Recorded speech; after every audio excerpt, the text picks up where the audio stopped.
कह रहा है कि निम्नलिखित श्रेणियों में रिक्त खानों के पदों को ज्ञात कीजिए। जैसे मान लो ये समांतर श्रेणी में है, पहले 2 है, कह रहे हैं जो बॉक्स है यहाँ पर कौन सा अंक रहेगा।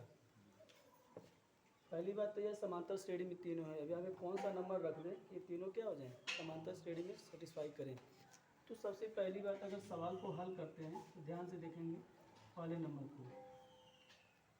a1 बराबर कितना सवाल में दिया है, 2। a1 यानी पहला पद 2 है। और a3 बराबर कितना दिया है, 26। तीसरा पद कितना है, 26। क्या हम a3 को a प्लस 2d लिख सकते हैं। ऐसे समझो तीसरा पद अगर है, तीसरे पद के लिए बताए थे a प्लस n-1d बराबर अगर 26 करते हैं तो a का मान कितना है, 2 है। तीसरा पद है तो यहाँ पे n की जगह पर क्या रहेगा, 3 माइनस 1 इंटू डी बराबर कितना, 26। यहाँ पे 2 प्लस 3 में से 1 जाए 2 का गुणा डी करेंगे, 2d बराबर 26। अब यहाँ 2d बराबर 26 है, 2 प्लस इधर गया तो क्या होगा, माइनस 26 में से 2 जाए 24। तो d बराबर क्या आ जाएगा, 2 को इधर क्या करेंगे, डिवाइड कर देंगे, तो d बराबर आ जाएगा 12। और कौन सा पद हमें निकालना है, रिक्त स्थान यानी a2। तो लिखेंगे अतः a2 बराबर a प्लस डी हो सकता है, पहला पद होगा ना हम लोग का। मान लो अगर दूसरा पद निकालना है तो a प्लस 1d यानी कि घटा देंगे, तो a का मान हमारे सवाल में 2 है और d का मान हमने कितना निकाला, 12।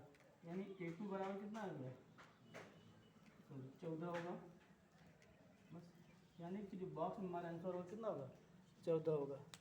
समझ में आया, पहला पद दिया है और एक तीसरा पद दिया। तीसरे पद को हम लिख सकते हैं a प्लस 2d और a का मान 2 है तो इधर लाके घटा देंगे, 26 में से 2 जाए 24।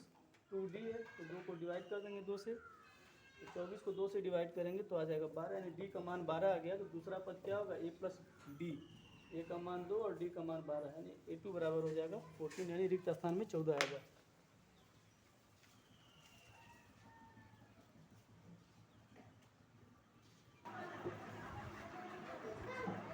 अभी क्या होता है, पीछे वाले सवाल में पहला पद और तीसरा पद दिया था तो उसकी हेल्प से यहाँ पर को क्या करना है, दूसरा पद और चौथा पद दिया है। यहाँ लिखेंगे a2 बराबर 13।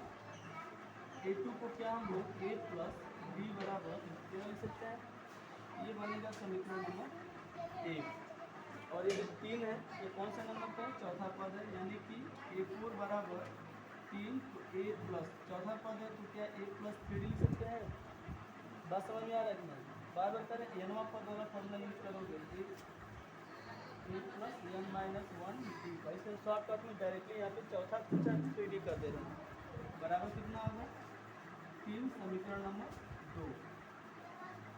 अब विलोपन चाहे प्रतिस्थापन कोई भी मेथड यूज कर सकते हैं। a प्लस डी बराबर 13 और a प्लस 3d बराबर 3 है, तो चाहे तो समीकरण 1 से 2 को घटा करके a का विलोपन कर सकते हैं। क्या लिखेंगे, समीकरण 1 से 2 को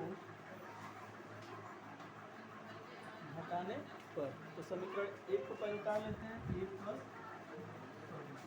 प्लस डी बराबर 13 और समीकरण 2 है a प्लस 3d बराबर 3।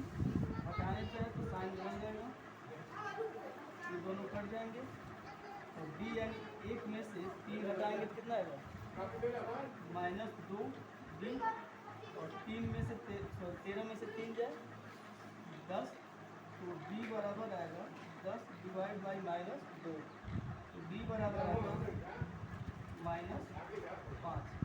d का मान कितना आ गया, 5 आ गया। अब हमें कौन सा निकालना है, प्रथम पद और तृतीय पद।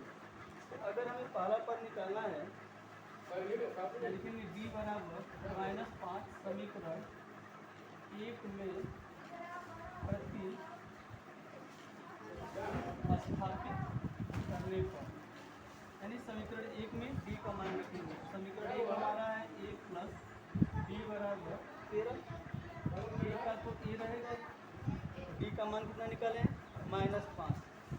यहाँ पे होगा माइनस 5 बराबर 13, a बराबर 13 है और ये माइनस 5 इधर गया तो प्लस 5, a बराबर कितना आ गया 18, यानी पहला पद जो है 18 होगा और कौन सा निकालना है, तीसरा पद। तो A3 बराबर A प्लस 2D, A का मान हमें निकाला 18 और 2 का 2 रहेगा, D का मान -5 है। 18 2 5 -10, 18 में से 10 है 8, यानी A3 बराबर 8। लेकिन अतः AP बराबर समांतर श्रेणी क्या होगा, पहले कौन सा नंबर आएगा 18, उसके बाद से 13 तो दिया है, फिर तीसरे नंबर पे 8 और चौथे नंबर